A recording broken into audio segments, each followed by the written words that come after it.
All right, well, it's great to be with you, and I've got time today, so I've got a lot of good stuff. And so I hope to go methodically through some things today, because we do have some good time. So this session here, I'm supposed to kind of do an introductory for those of you who may know us and those of you who don't know us at all. So I'll try to skip through some of the quick stuff. Our farm, we came to the farm in 1961. We're in Virginia, Shenandoah Valley.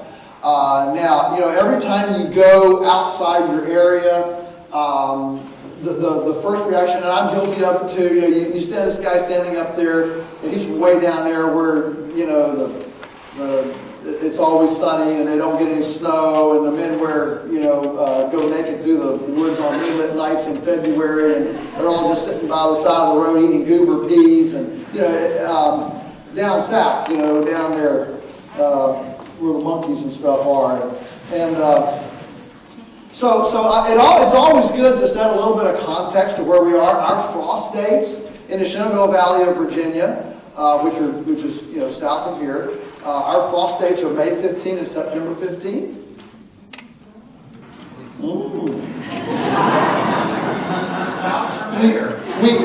We ice skate on the ponds in the winter. We don't get as much snow as you do. We only get about 24 inches of snow a winter. You get more than that, I expect. We get that between when we go in the store and when we come out. Oh, okay. Time to go in the store and come out. Yeah, okay. All right. Oh, we're going to start stories now. Okay. When I grew up, we walked uphill 5 miles to school, uphill 5 miles home. Our rainfall is 31 inches. Yours is more. And ours is more sporadic. We haven't had measurable rain right now for about 100 days. We are burned up dry. Farmers are already feeding hay. They have been for a couple of weeks. Pastures have run out. We aren't, but normal. Frost days. Okay, frost days, rainfall. So the fact is that every single one of us, here's the thing, every single one of us tends to think that the other guy is successful because he has some sort of unfair advantage. We do. I do the same thing. You get to a conference, you hear this, the guru up there talking, and you go, that guy, married a better spouse, one that supports what he's doing. I always use that because, my success is because I married a great, I upgraded. And that's good for a man to upgrade. You want to, you don't want just a run-of-the-mill filly. You want a race filly. And I say our success has been because I married a lady more frugal than I. You don't want a hard keeper, you want an easy keeper, like a good old brood cow, just kind of easy keeper, no big expensive requirements. And you feel like, that guy's successful because he lives where it's never drouthy, never floods, it's always zippity-doo-dah, zippity-yeah. It's a Jungle Book existence, with Baloo the bear and everybody else, they're just kind of hanging out here cool. And that's why the guy's successful. Or, he lives in a place where everybody wants to spend money on good food. That magical paradise place where everybody really does care about food and doesn't eat Kellogg's and Rice Krispies and read People magazine, where they actually put their money in good food, not in, flat screen TVs, designer jeans with holes already in the knees, and tobacco and alcohol and gumdrops. We don't live there. We don't live there. In our area, it's an extremely conservative agricultural area. Virginia Shenandoah Valley was the breadbasket of the Confederacy during the War of Northern Aggression, if you know anything about U.S. history. war of northern aggression. If you say that down in Alabama, this whole room would get up and run around and go, "Oh, we're going to take over." Go north of the Mason-Dixon line, and they forgot all about the Great Wall. It never happened. But Cyrus McCormick invented the reaper 10 miles from our house, 1837. Supposedly the beginning of the Industrial Revolution, the reaper. It replaced the scythe as the way to harvest grain. And then, of course, by 20 years later, you had the opening up of the West, Indiana, Ohio, Iowa, and so he moved to Chicago and started International Harvester. That was Cyrus McCormick. But his blacksmith shop was 10 miles from our house. The valley in 1700 was purported by the Knights of the Golden Horseshoe, who were dispatched by colonial Governor Spotswood. See, we threw off the Queen. You guys haven't gotten there yet, but we did. And so Governor Spotswood dispatched these friends of his over into the Shenandoah Valley to discover what it was like. And they wrote back and said everywhere they went, they rode. Everywhere they rode, they could take the grass and tie it in a knot above the horse's saddle. It was the tall grass prairie of the mid-Atlantic eastern U.S. It was a corridor for herds of 3 million buffalo and wolves and coyotes and prairie chickens. Audubon said he sat under a tree and couldn't see the sun for 3 days for the birds that were flying over. Can you imagine a flock of birds that would blot out the sun for 3 days? The fact is that North America had way more pounds of animal production 400 years ago than it does today with hybrids, John Deere, plows, chemical fertilizers, and anhydrous ammonia. That should give us pause. When we realize that nature's template is so far more productive than the machinations of the human mind. Now, so we came to this place in 1961. It had been farmed and cropped. We don't get misty, moisty rainfalls. We get what's called toad stranglers. Where you get an inch of rain in 20 minutes in the summer, and it strangles the toads, or gully washers or whatever. And so by the time our family came in 1961, the valley, which is 80 miles long and 20 miles wide, had lost between 3 and 5 feet of soil. And today, if you drive down Interstate 81 through the valley, you will see in the fields all along the valley great big limestone rock outcroppings.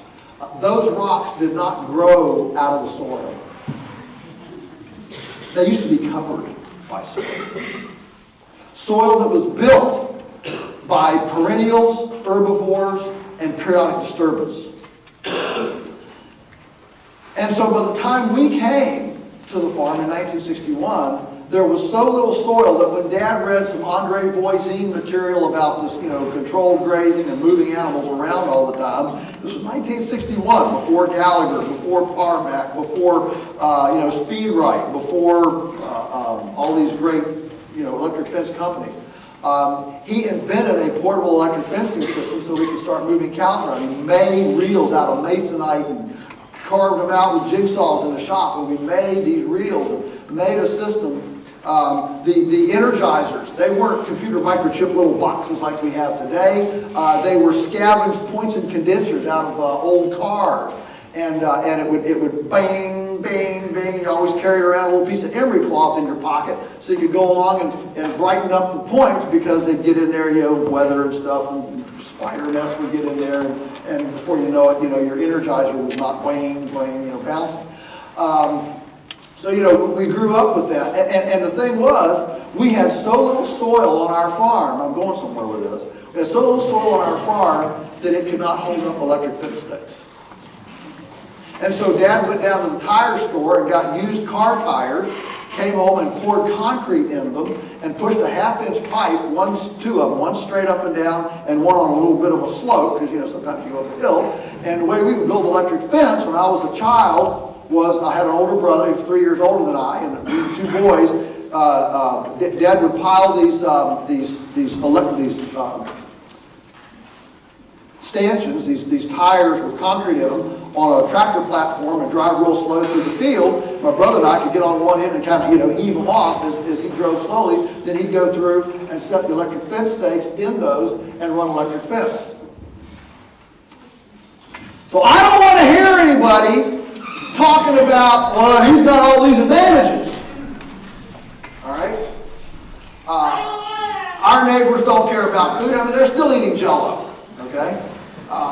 In fact, a month after we moved into the house, the Ku Klux Klan burned a bale of hay on our bridge so that we would know that they knew we were communist spies.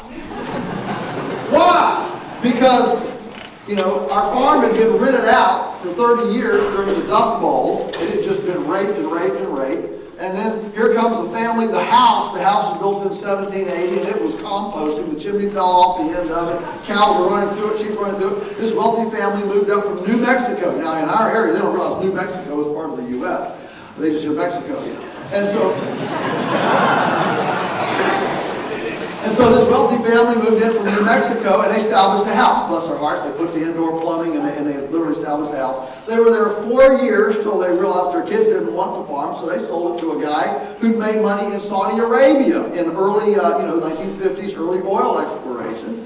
A guy named Peters, and he was a European, but he was, from the Mideast. And he came and bought the farm. Well, then a buddy of his he'd been in cahoots with in the Middle East, exploring for oil, named Schopp from Switzerland. They had a bad debt between themselves, and Schopp tracked him down, found out where he was living, and 4 years later, he took the farm from Peters in a debt settlement thing. So now we've got a guy from New Mexico for 4 years. We got a guy from the Middle East for 4 years, and then we got another guy from the Middle East for 4 years, and our family came after losing a farm and a junta in Venezuela.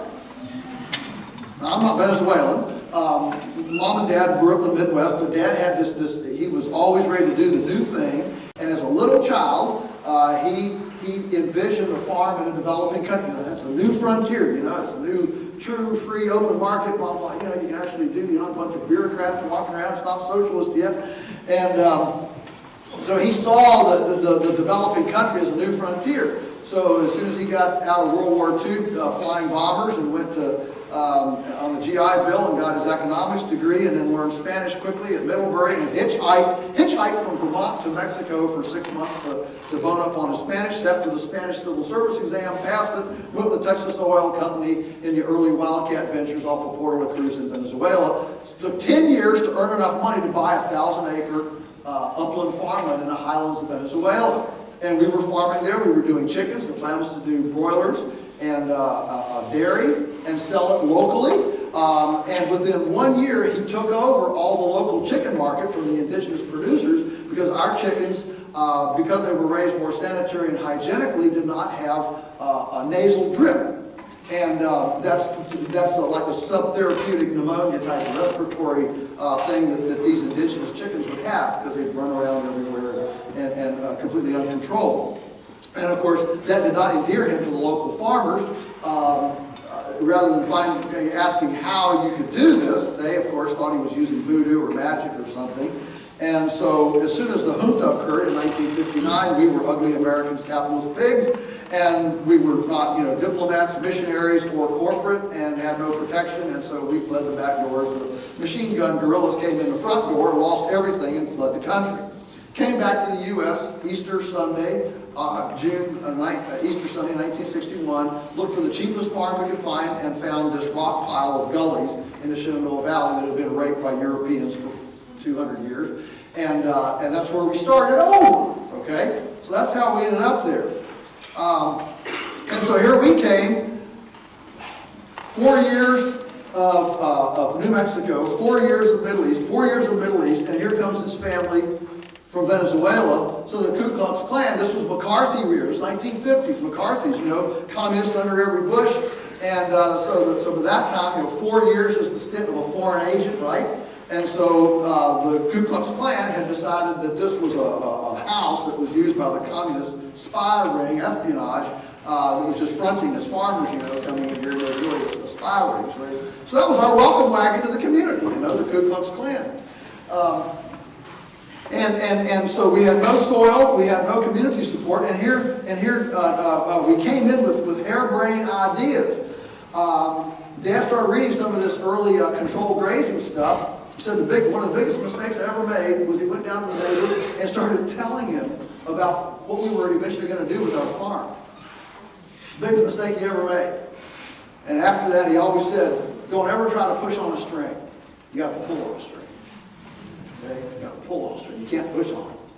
And so we decided to just shut up and just quietly go about our business and lead by example.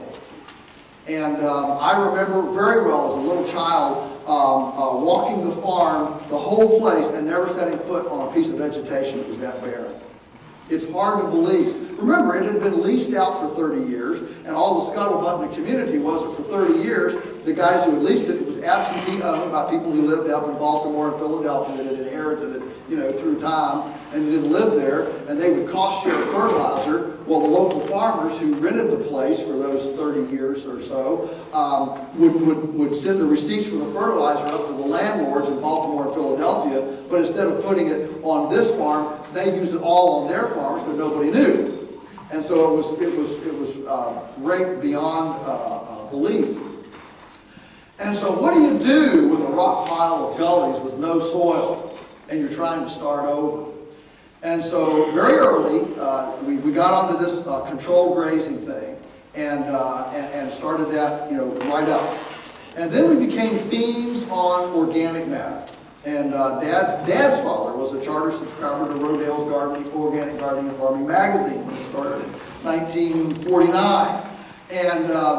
And had a large organic garden, big compost pile and all this stuff. So we started summarily bringing in carbon. Corn cobs from the local corn dehydrator. This was in the years when people didn't have combines. This was corn picking. So people would take ear corn into the elevator, right? And they would take the corn off there. You had all these corn cobs. And so they just give them away. They'd haul them away, please. There's no use for these corn cobs. So we would go down to the dump truck and just bring home corn cobs. And I can remember Dad out at night, under the moonlight, shoveling corn cobs out on these ditches and these barren places.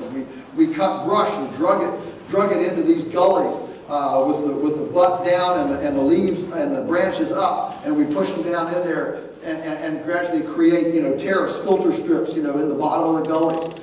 We planted 60 acres of trees on steep hillsides that were just large areas like that. Areas half the size of this room were solid shale rock. I mean, just solid rock.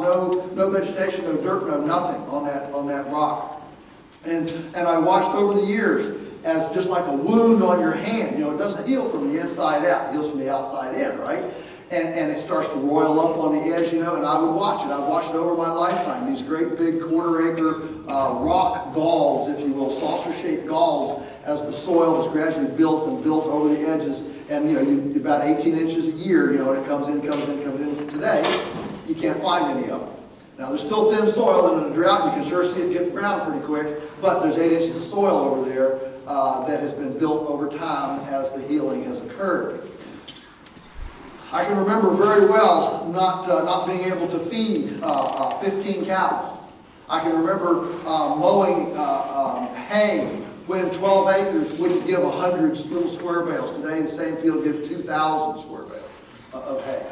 And we haven't planted a seed or planted an ounce or planted a grass seed or put an ounce of chemical fertilizer on in 55 years. So those early years were all about trying to stop the hemorrhaging, if you will, and do some innovation and experimenting. One of the best things Dad developed was a portable shade mobile for cows. I remember well, we were a child, we went up Sunday afternoon, took a drive up to see this guy. I don't remember where he was or who he was, but I remember the excitement that Dad experienced seeing portable field hutches. I don't remember pigs, lambs, chickens, guinea fowl, or whatever it was, but he got all excited about the idea of portable shelter and came back and built a large portable shade mobile for the cows, which became an integral part of our fertility program, like a portable shade tree. And of course, we still use it today. And we've now refined the idea to where we can use hay wagon chassis and hook several together, and we can get shade structures big enough for 250 to 300 head, like a train, and move them across the field to add comfort and protect riparian and tree zones, so that we actually get the droppings out in the field. And the shade cloth, we didn't even have shade cloth back in the early 60s. It didn't exist. So, one of the things that I've definitely learned today is that we now have this amazing infrastructure from computer microchip energizers that can really deliver some pain.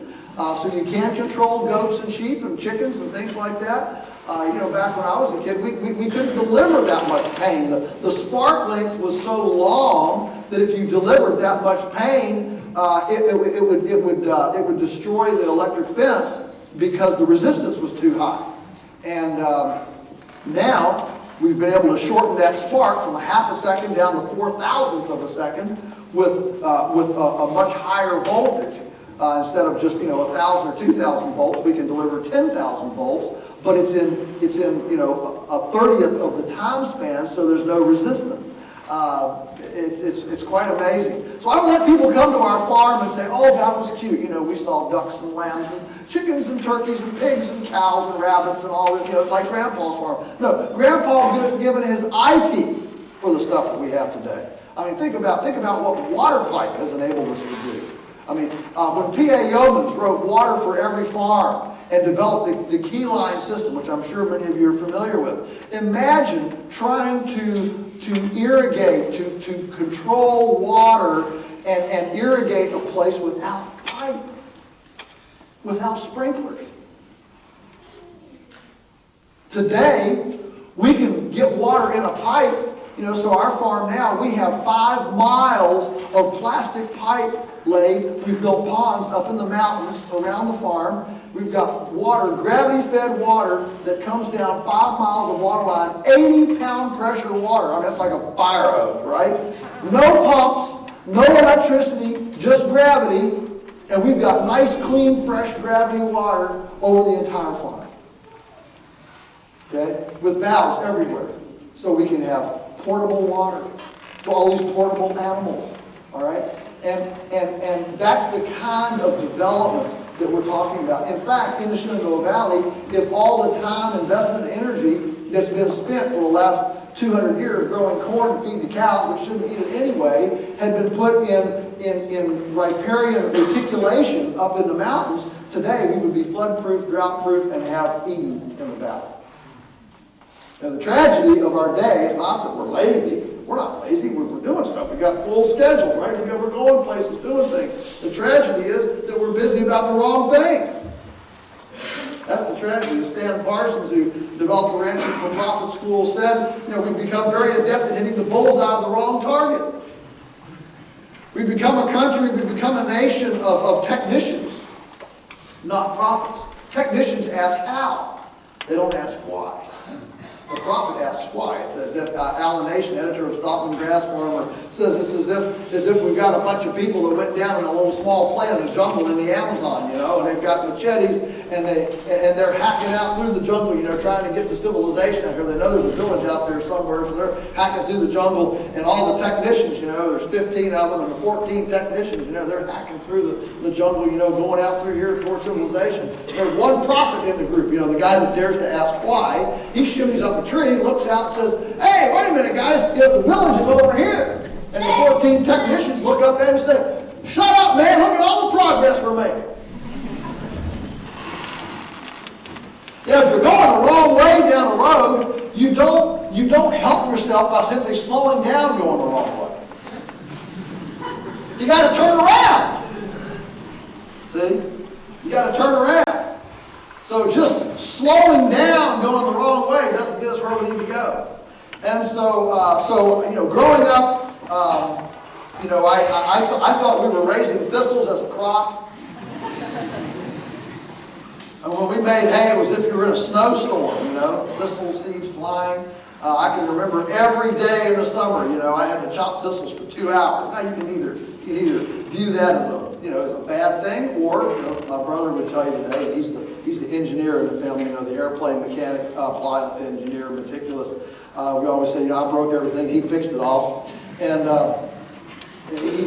but he was very methodical and slow, like a systematic mechanic, airplane mechanic. He kind of gets this little grin on his face. He says, look, if you want to get an airplane that I fixed, you don't want me to be in a hurry. Yeah, that's true, that's true. But, we go out and chop thistles, and so you could either be depressed about this job, or, if you can imagine, just try to imagine this, I did an ongoing narrative of the Salatin boys' battle against the Thistle Nation. And we're now circling the right flank, and we're bringing up, hurry up there, Colonel, Art, my brother, bring up the, recruits.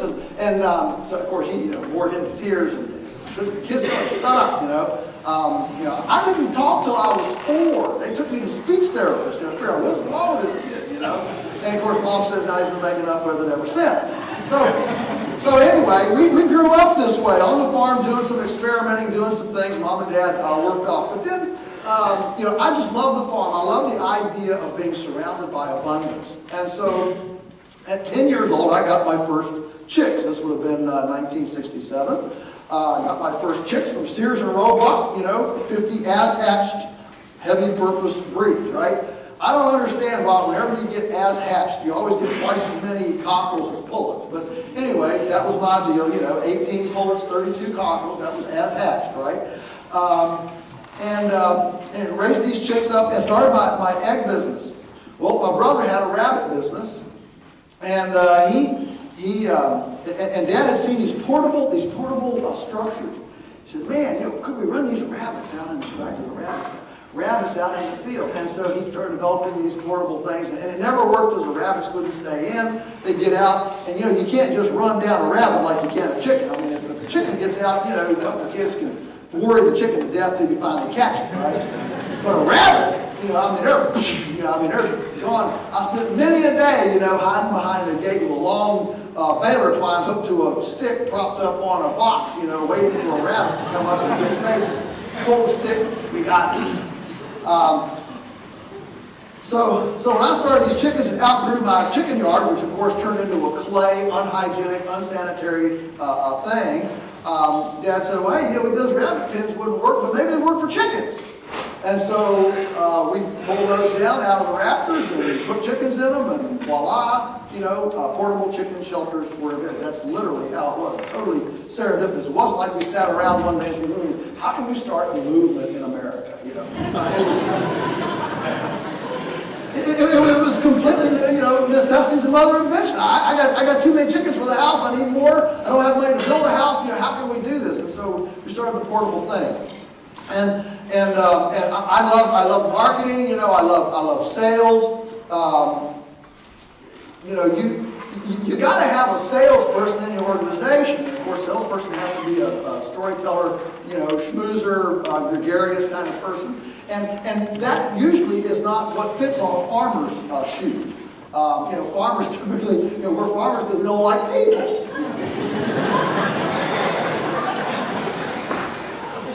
And so when I say we need a marketer in our organization, I can just feel people sniffing at me. But I'm not saying you have to do it. I'm just saying it has to be done, right? And so it might be a spouse, a child, a niece, nephew, friend, in-law, outlaw, neighbor, whatever. Somebody at church, civic club, whatever, whatever. But put that together. Anyway, so I started marketing. And I sold all the neighborhood and sold a couple restaurants, a couple schools, back when schools still cooked, and developed this thing. So I wanted to come back to the farm full time, and so after college I did indeed come back full time. And today the farm has moved in from the mid 70s. It has progressed up. I came back September 24, 1982. That was a big red letter day. I walked out of the newspaper office. I've been for 18 months an investigative journalist at the local daily newspaper, and walked out of the office and began a full-time farming September 24, 1982. And the first 3 years were pretty tough. If we didn't grow it, we didn't eat it. I always said if we could grow toilet paper and Kleenex on a tree, we could pull the plug on society. We had a wood stove for heat. We lived in Teresa and I got married, we lived in an attic apartment in a big house, that house that was composting and tumbled down. We made an apartment upstairs. You can call it the attic, we called it our penthouse. It's all how you look at it, half full, half empty. And we had 7 wonderful years up there, had 2 kids up there. It was good. So we lived there in a big house, lived on about $300 a month, drove a $50 car. And of course, all my college buddies down. So today there's about 20 of us full time on the farm. We're north of $22 million in annual sales. We're running about 1,000 head of cattle, 1,000 hogs, 30,000 chickens. We have about 4,000 pastured layers with eggs, several hoop houses, horticulture, on-farm staff. We have a full shop manager, and I'll talk about this in the feeding part this afternoon. We have an on-farm cook that cooks for the interns and us all summer long, and a full-time delivery driver, full-time accountant, full-time phone answerer, my personal assistant, full-time email office assistant that handles Sherry's emails with the buying clubs. We service about 50 restaurants, 5,000 families, and we are what we call the reverse economy. We are pulling wealth, extracting wealth from the urban sector and plumbing it into our community.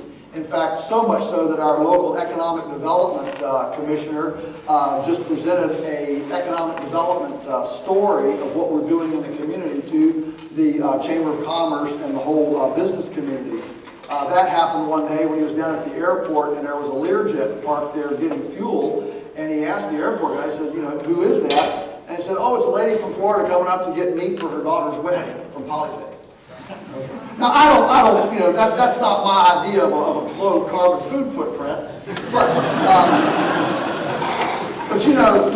these commissioners, they're trying to figure out how to get in a Toyota plant and how to get in, this industry and that industry. And the fact is, we are an absolute economic engine. And in fact, our position is that if more farms were like us, we would have a burgeoning rural economy that would actually balance out instead of just being a feudal peasant, basically a peasant colonial driver for value adding and wealth in the city, that we would actually enjoy some of the wealth of what we produce. So, very quickly, what are a couple of the principles that we do? People say, oh, you developed all this thing, you're so innovative and all this stuff. I say, look, it's not that complicated. There are just some really basic things that once you posit them, they drive you to something. Oh, 10:15, I'm supposed to be done at 10:15. Can I go 5 minutes? Who's in charge? Okay, all right. Sure. Okay. All right, so I'm going to go down these very, very quickly. All right, they're very, very simple, and I hope they'll be so simple that you'll be struck by how profound this is. Number 1, animals move. We live in a time where our academic credentialed, PhDs at the U.S. In the U.S. and whatever you have here in Canada, they actually think animals aren't supposed to move. They're supposed to be locked up in little, corrals and feedlots and factory farms and cages and stuff. Well, as soon as you posit animals move, suddenly you've got to be able to keep them at home. So you have to have control mechanisms. Electric fence, some sort of whatever, okay? You have to protect them from weather, so now we have to have portable shelter if they're going to move around. And you have to have portable water. So you see how something just as simply elegant and profound as the notion animals move can drive then creativity and innovation of how do we make this thing, so the animals can move, right? Number 2, carbon builds soil. Not 10-10-10, not anhydrous ammonia, not John Deere tractors, but carbon. The whole thing is about carbon. The whole thing is about how do we pluck something as mystical and esoteric as sunbeams out of the air and convert them to biomass. That's what this is all about. And that's what grows soil. All right? Number 3, perennials are more important than annuals. Wow. I mean, we worship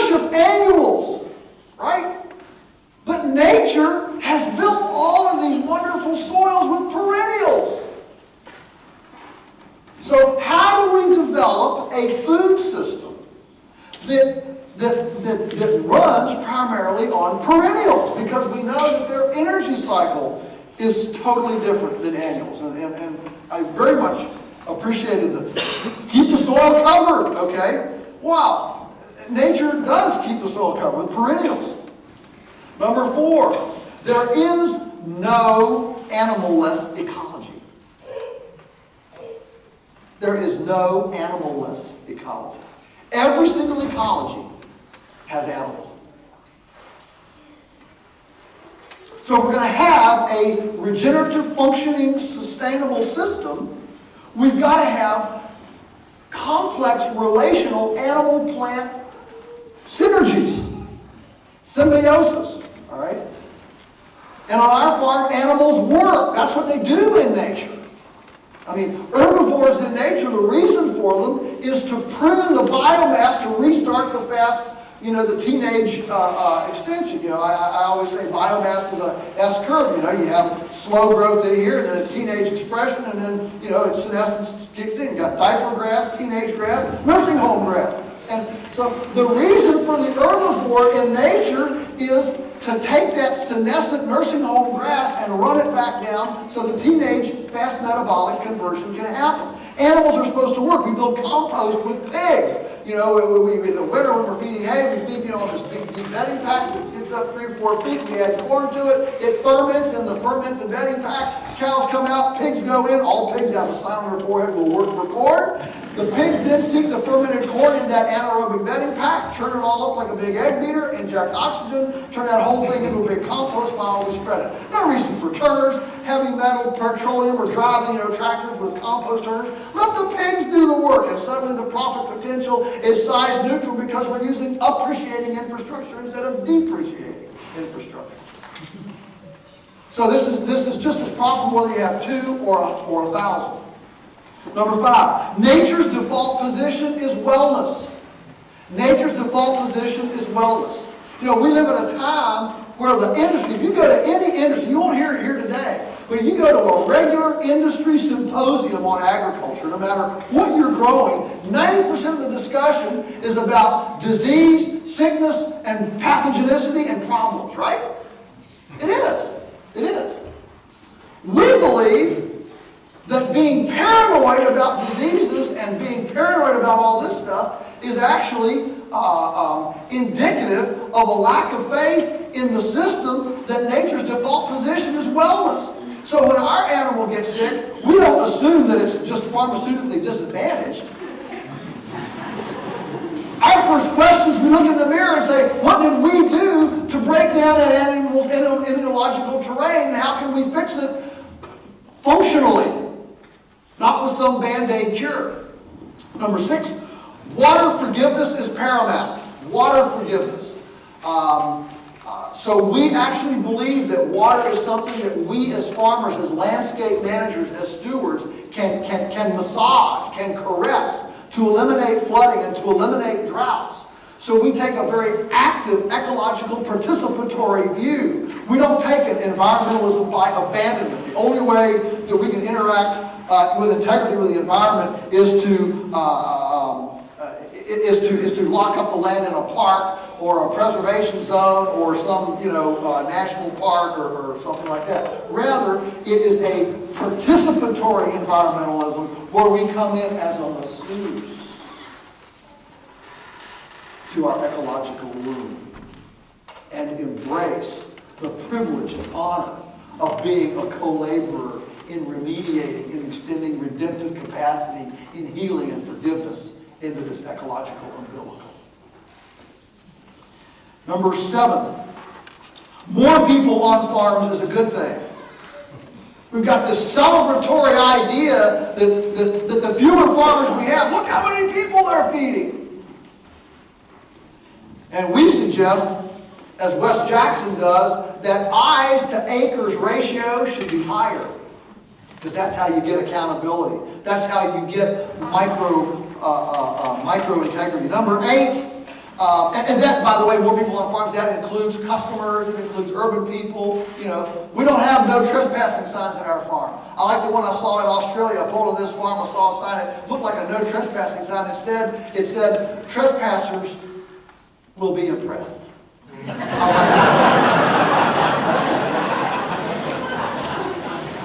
Number 8, the shorter the food chain, the better. The shorter the food chain, the better. I know, I like bananas as much as anybody, and I love to get bananas, all right? And you're not going to grow coffee in Ontario. I get all that. But in general, what we want to do is shorten the chain of custody between farm and fork. And when we do that, we create security, we create jobs, we create opportunity, and we create the accountability that comes with transparency. Number 9, home-centric food systems are the foundation of integrity. You cannot have an integrity food and farming system when you have wholesale abdication of visceral culinary participation on the part of consumers. Because a lot of what's adulterating our food and making it messed up is the kind of processing, the high processing and stabilization and sterilization things that are done between the farm and the fork. So domestic culinary arts are absolutely essential for having an integrity food system. And finally, number 10, nutrient density varies based on the production model. Again, a chicken isn't a chicken isn't a chicken. A pound of butter isn't a pound of butter isn't a pound of butter. And a tomato isn't a tomato isn't a tomato. I mean, compare the tomato that you grow in your backyard in compost that juices and oozes and run down your arm when you get it, compared to the one down at the supermarket that's trucked in and gassed from Peru that's like cardboard. All right? Nutrient density is absolutely a product of the production model, and it does make a difference how we produce it. So those are just kind of 10 kind of thematic ideas that kind of run what we do. And when you look at them, they're just very simple. But when you realize the ramifications of these things and how contrary they are to our overall system, you realize just how profound that is. Okay, got a lot more time to visit. Thanks a lot for this, and we'll get back here in a few minutes and drill down some more.